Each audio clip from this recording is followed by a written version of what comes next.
Good everybody, my name's Awesomecrunch and welcome back to some more Subnautica news. Now, this episode there are a couple of things to cover. One of them is pretty major actually because it's the first kind of bit of news we've had about the DEGASI for a while, and it's actually pretty important. So basically there have been 4 more bases, or at least base wrecks or parts of bases, dotted around the jelly shroom caves. Now there may be more because Thunderstar actually alerted me to this originally, and then me and Frykas went on a little bit of a hunt for them, and we found 2 more than the ones that Thunderstar had showed me. So there could be more, so if you do find more, do tell me in the comments below. And then there's also a little bit about voice acting and some stuff to do with the technical side of Subnautica. So firstly, I will show you the more technical side of things, which is that they have now added a FOV slider. Now, before we were stuck at 60 degrees of view, which looks fine, but people have been requesting this for a long time, and this is the ability to extend your field of view to 90 degrees, which, as you can see, makes everything seem so much bigger. Now, it's not perfect yet. Obviously, there needs to be some fixes to it. For example, you can see the person's neck. But I think the perfect field of view for me is about 80 at the moment, because it does make everything a little bit bigger, but it's not as buggy as 90 degrees. So essentially what this does, it just means you can see more when you're just looking in a single direction, and it gives creatures a lot more of a life-size look. It doesn't extend their size, they don't get any bigger, but they look bigger. So things like a Reaper Leviathan looks huge now. It looks so much better. So if we switch to 60 degrees, which was the original field of view, you can see he really doesn't look like that particularly massive. But then when you get to the 90, you can see much more around you. You can really see the full length, and you can really appreciate the size of something like a Reaper Leviathan. And there's also an option to put your field of view down to 40 if you like to look through binoculars, which I guess may help minimum spec gamers, maybe. I'm not entirely sure if that will actually help with performance or not, but either way it gives you the option to play through binoculars if you really want to. But 80 is my preferred field of view at the moment.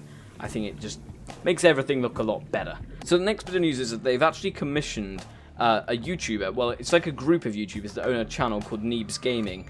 And basically what they've done is they've done a really, really good series on Subnautica, which is kind of a story between the survivor and him talking to someone in HQ, which is helping him, and it's the funniest thing, so I really do recommend you check him out. It's hilarious. So what they've done is they've actually commissioned the guys from Neebs Gaming to do some voice logs, which will be in audio logs throughout the PDA. So we don't know if they're in the game yet, no one has found them. The check-in said that they were in, but then Abraxas has said that they haven't been hooked properly yet. Something like that. So they haven't been found yet, so if they are in the game and you find them, then please do let me know. But for the moment, they're not in the game as far as I can see. But basically, they will have just recorded some voice logs, and I think that would be really cool to have some actual voices in the game. I think there's quite a few of them as well, so it should be quite varied. Okay, so the next bit and last bit of news is to do with the jelly shrooms, and it is also related to the DEGASI, which was the crew of the DEGASI ship which crashed. When you first come into the jelly shrooms, I noticed that there's now a new voice log. It might not be new, but I've never noticed it before. It plays just as you're about to enter the cave or when you're near it, I think. So this is what it says. Local scans show a nearby cave entrance, depth 90 meters, leading to an unknown environmental biome. So that unknown environmental biome is of course the jelly shrooms, which is where this cave entrance will take you down there. To find these bases, I'm just going to go to base 2, and that will take you to the base that we all know and love, which is the really big one with all of the jellyfish hanging from it. The Drooping Stingers, as I believe is their proper name. So yeah, we've all known this has been in the game for quite a while, but they have added various DEGASI structures around this biome now. So we've got this one up here, which is a little platform with a floodlight on, and it's got a storage cube on it. So there's nothing much else on here except some starfish. So it's just a floodlight with a storage cube, which has some stuff in it. So yeah, just again, adds a little bit more realism, I guess.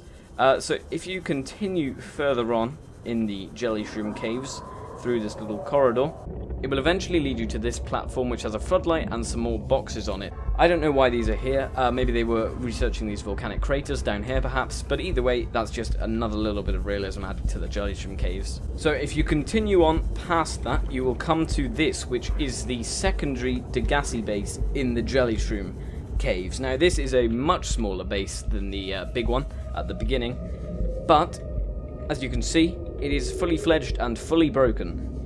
So obviously this was probably more of a field base, where they maybe just stayed to sleep, maybe, instead of going back if it was particularly dangerous that night. Or maybe they just used it as a field research outpost for the creatures around here, because it's very, very close to these crab snakes. So it's very possible that all of that happened. But as you can see, it's been completely rusted, and there's lots of starfish here.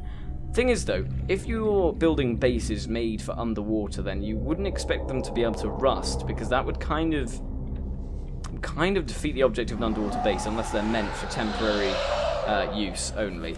So if you continue on past that, again, further on, you will find the final outpost, which is just another platform with some more boxes and a floodlight on. So, as I said before, not a lot going on, but, you know, it's extra stuff to do with the DEGASI, and the DEGASI is one of my favourite parts of the game. The lore around it is fantastic. So yeah, just before I end this video here, I just wanted to get some suggestions off you guys. So basically, I want to do a Subnautica playthrough once the game comes out, or maybe a little bit before it, depending on how I'm feeling. But I don't just want to do a basic playthrough. I think there's too many of them on YouTube, and Neebs Gaming has kind of inspired me not to do just the generic playthrough, because they're boring. If you're not particularly entertaining as a person, which, you know, I qualify for that. So I feel like I want to be able to do something that's more entertaining rather than just playing the game while talking over it. If that's what you guys want, then, you know, you can ask for that. If you have any ideas for something that might make it a little bit more creative, then give them to me in the comments below and I will see what I can do about them, because I'd really love to do something other than just a basic playthrough, because there's far too many of them on YouTube. And the amount of time I've been covering this game, I'd like to do something more than just a basic playthrough. So if you have any ideas, please do tell me in the comments below, because I can't wait to get started on one. So yeah, I'm going to leave it here, guys. So if you did enjoy the video, please give it a like. If you're feeling really, really generous, subscribe to Motherboard. Until next one, I'll see you guys in the next one. Ciao, my friends.